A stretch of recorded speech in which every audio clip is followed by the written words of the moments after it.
नमस्कार, आपका स्वागत है दोस्तों। महाभारत ग्रंथ में मनुष्यों को भोजन करते समय कुछ बहुत ही जरूरी नियम बताए गए हैं। अगर कोई मनुष्य नियमों का पालन करते हुए भोजन करता है तो उसे आरोग्य के साथ ही सुख, समृद्धि और वैभव की प्राप्ति होती है। शास्त्रों में बताई गई यह नियम वैज्ञानिक दृष्टिकोण से भी परिपूर्ण है।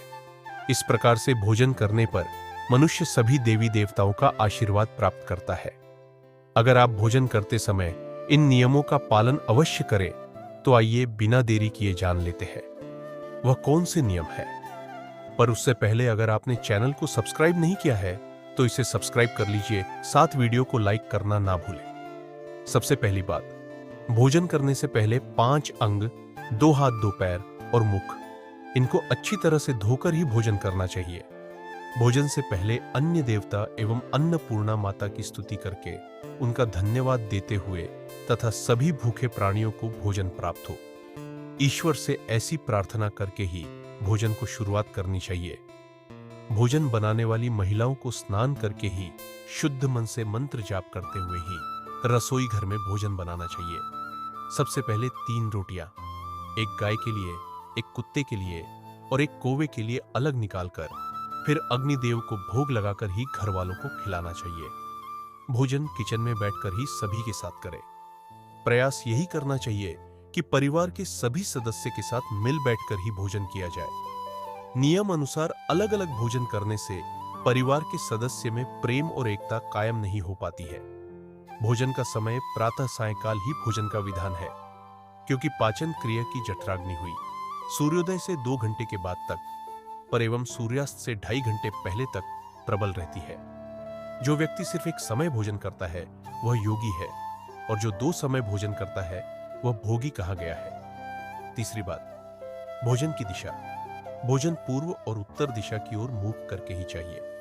दक्षिण दिशा की ओर किया हुआ भोजन प्रेत को प्राप्त होता है। पश्चिम दिशा की ओर किया हुआ भोजन खाने से रोग की वृद्धि होती है। चौथी बात, ऐसी अवस्था में भोजन ना करें यहां पर बैठकर, अर्थात बिस्तर पर बैठकर अपने हाथों पर रखकर है, या टूटे फूटे बर्तनों में भोजन कभी करना नहीं चाहिए। मल मूत्र का वेग होने पर भी भोजन करना नहीं चाहिए। कल अथवा क्लेश के माहौल में भी भोजन करना अनुचित माना गया है। अधिक शोर शराबे के स्थान पर भी भोजन करना उचित नहीं। पीपल एवं वटवृक्ष के नीचे बैठकर भी भोजन नहीं करना चाहिए। परोसे हुए भोजन की कभी निंदा नहीं करनी चाहिए। खड़े खड़े भोजन करना भी अनुचित माना गया है। जूते पहनकर यह सिर ढककर भोजन नहीं करना चाहिए। आइए अब जानते हैं भोजन कैसा होना चाहिए। बहुत तीखा, यह बहुत ही मीठा भोजन नहीं करना चाहिए। किसी के द्वारा छोड़ा हुआ भोजन भी कभी ग्रहण नहीं करना चाहिए।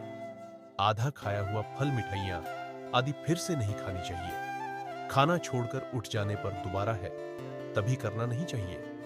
जो कोई भी डिंडोरा पीट कर खिला रहा हो वहां पर जाकर कभी भोजन नहीं करना चाहिए। पशु या कुत्ते के द्वारा छुआ हुआ भोजन कभी करना नहीं चाहिए। रजस्वला स्त्री के द्वारा परोसा गया भोजन भी करना अनुचित है। श्राद्ध का निकाला हुआ बासी या मुंह से फूंक मारकर ठंडा किया गया भोजन भी करना अनुचित है। बाल गिरा हुआ भोजन भी ना करें। अनादर युक्त अवहेलना पूर्ण परोसा गया भोजन भी कभी ना करें। कंजूस के द्वारा वर्षा के हाथ का शराब बेचने वाले कर दिया भोजन भी, और ब्याज का धंधा करने वाले व्यक्ति का भोजन भी कभी करना नहीं चाहिए। छठी बात, भोजन करते समय ध्यान रखें। भोजन के समय मौन रहे। रात्रि के समय भरपेट ना खाए। अगर भोजन करते समय बोलना आवश्यक है तो केवल सकारात्मक बातें ही करें। भोजन करते समय किसी भी प्रकार की समस्या पर चर्चा ना करें। भोजन को बहुत चबा चबा कर खाएं। सबसे पहले मीठा, फिर नमकीन और अंत में कड़वा खाना चाहिए।